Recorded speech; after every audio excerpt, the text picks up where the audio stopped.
for this? Are you down for this? If you're in the mood, we can take it to the moon.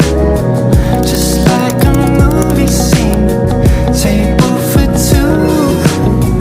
No need to be. Assalamualaikum warahmatullahi wabarakatuh.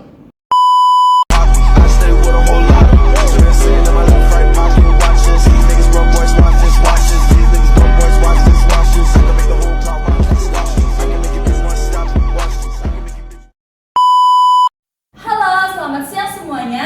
Di sini kita akan memberitahu kalian bagaimana sih cara memelihara arsip agar terhindar dari beberapa faktor perusak arsip. Ada apa aja sih Kak Kania faktor perusak arsip?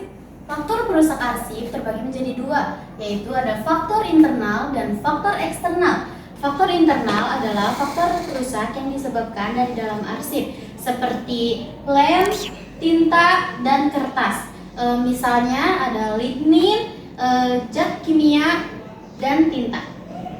Left, right pocket, watch this. These niggas broke boys, watch this, watch this. These niggas broke boys, watch this, watch this. I can make the whole crowd watch this, watch this. I can make it bitch one stop, watch this. I can make it bitch one stop, watch this. I ain't even drunk no song. Lalu ada faktor eksternal. Faktor eksternal merupakan faktor perusak arsip yang berasal dari luar arsip, seperti faktor biologis, faktor fisika, faktor kimia, faktor pemakaian, dan juga bencana alam. Yang pertama ada faktor biologis. Faktor biologis adalah faktor yang berasal dari makhluk hidup seperti jamur, serangga, dan hewan pengerat, yaitu tikus. Yang kedua ada dari faktor fisika. Faktor fisika itu seperti cahaya matahari, uap, air, debu, dan panas. Lalu ada faktor kimia. Faktor kimia itu yang berasal dari zat-zat kimia seperti asam belerang, nitrogen, sulfur. Lalu ada karena arsip sering digunakan, yaitu seperti kita suka melipat arsip, arsip menjadi tatakan. Yang terakhir ada faktor dari bencana alam dan juga musibah seperti gempa bumi, longsor, banjir, dan juga pencurian arsip. Menurut Peraturan Kepala Andri Nomor 23 Tahun 2011, cara merawat arsip yang baik ada dua. Yang pertama ada preservasi preventif. Preservasi preventif adalah preservasi yang dilakukan dengan tujuan untuk mencegah kerusakan arsip. Adapun kegiatan preservasi preventif yang pertama ada penyimpanan arsip, yang kedua ada penanganan arsip, yang ketiga pengendalian hama, yang keempat akses keamanan arsip, yang kelima reproduksi arsip, dan yang terakhir perencanaan menghadapi bencana.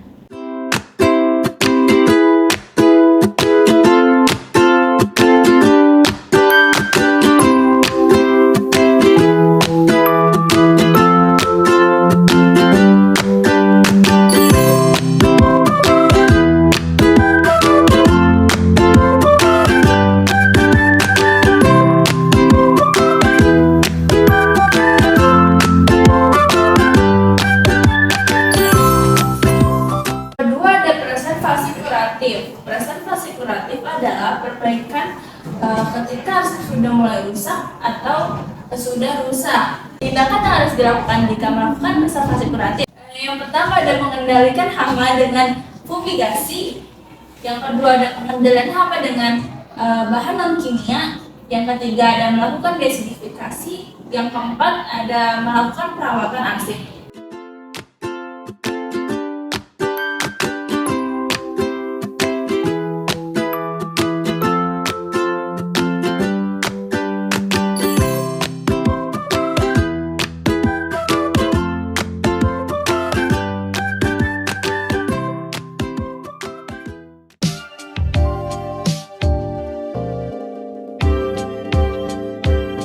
Terakhir, ada dampak jika tidak melakukan pembakaran arsip. Ada kerusakan fisik arsip. Yang kedua, kesulitan dalam mengakses informasi. Yang ketiga, kehilangan informasi berharga. Nah, itu dia bagaimana cara memelihara arsip. Semoga yang kita sampaikan bisa bermanfaat bagi kalian semua. See you next video. Bye bye. Terima kasih. And I'm down for this.